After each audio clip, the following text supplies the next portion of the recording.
Hey everybody, it's QuickBooks Made Easy's Quick Tips newsletter. Comes out once a month with a little video. It's an email newsletter with a little video in it that gives you a little tip to make your life easier in QuickBooks. And this is February of 2018. I'm your fearless leader, Greg Bosson. Although I'm not really that fearless, I feel fear all the time.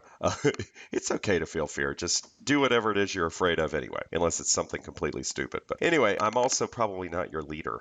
I don't know why I said I was your leader, but I don't know. Maybe I'm leading some of you. Who knows? So let's move on. What is the tip going to be this month? Well, it's February, and many of you have year ends as of December 31. So I wanted to talk about what it means to close the books and then how to do it in QuickBooks. Now, there is no closing of the books per se in QuickBooks. In other accounting packages, particularly expensive ones, you have to close the books, which means every period or every month, every year, whatever, you have to close the books and it creates a separate file and there's different files for every year. And it's not like that in QuickBooks. All the data is in the same file for all your years all together. So you don't really have to do a closing of the books per se.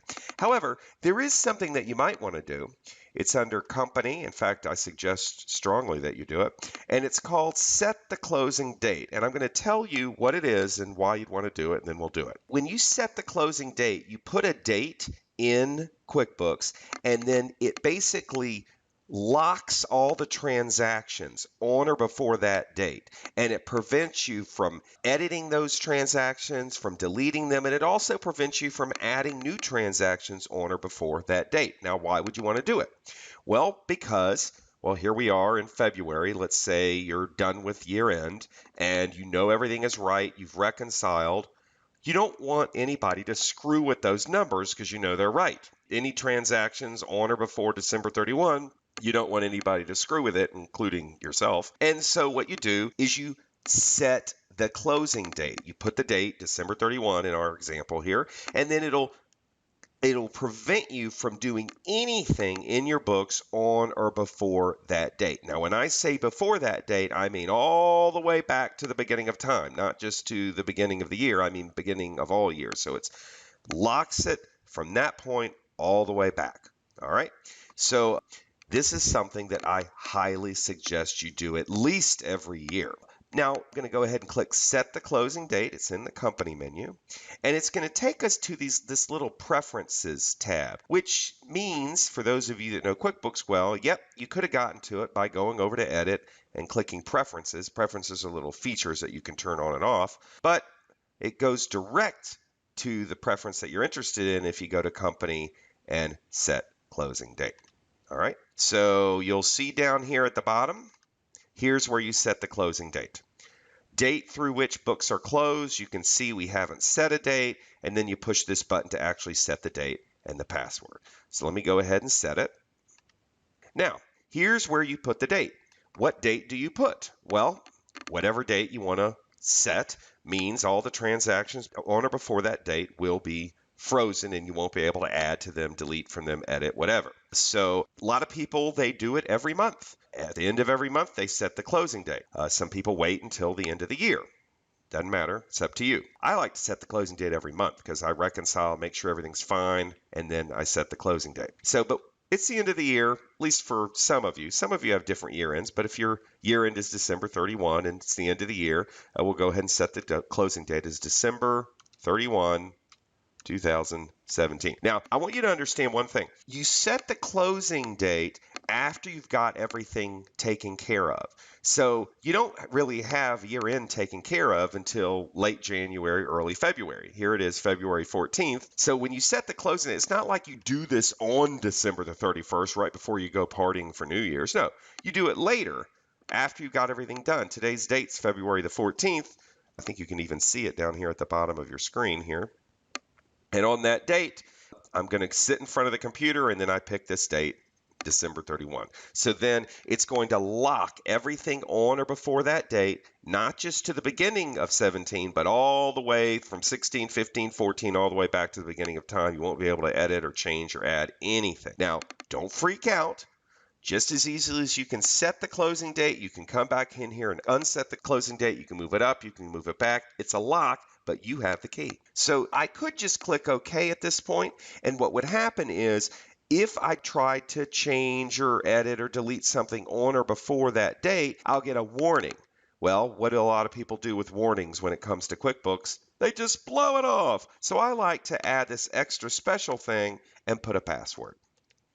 So then what happens is you won't be able to do anything on or before the date unless you put the password in. So I'm going to click OK. And now the closing date is set. So let's see how this works.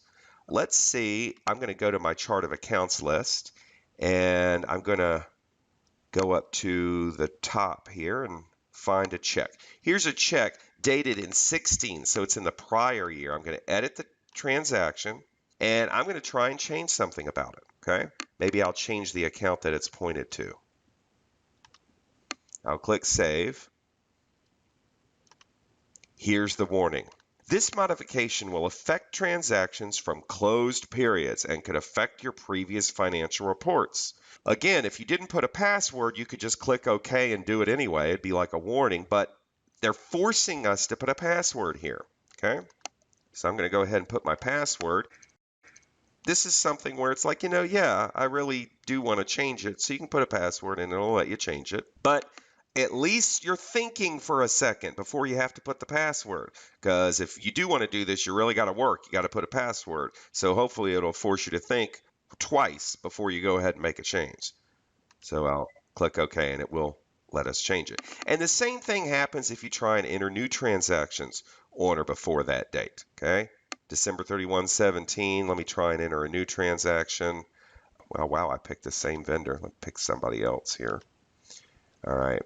And, well, I guess it doesn't matter. So this is right on the closing date. I click Save, and again, I get the same warning. And in this case, I'm going to decide not to do it. Okay? Even though we've set the closing date and you have this password, invariably, somehow, somebody, maybe you, makes a change anyway. And then when the auditor comes, if you get an audit every year, or maybe the accountant when it's time to do the taxes, they say somebody changed something, the books don't match. So what you can do is go to Reports, Accountant and Taxes, Closing Date Exception Report. This report will actually show you any transactions that were changed or deleted on or before the closing date. So that's pretty cool. That kind of helps you find errors that people make. Now, once again, you can go right back in here, and a lot of people do, and they every month, let's say, they change it.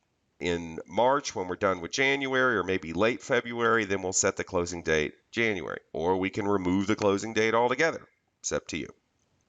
And that is it. So closing date, pretty cool. If you have any more questions or any questions about it, or you need help with your QuickBooks, just contact us. Go to the website, QuickBooksMadeEasy.com. You can also sign up for the newsletter there if you just kind of found us on the web. So you can get this thing once a month, and we will talk to you later.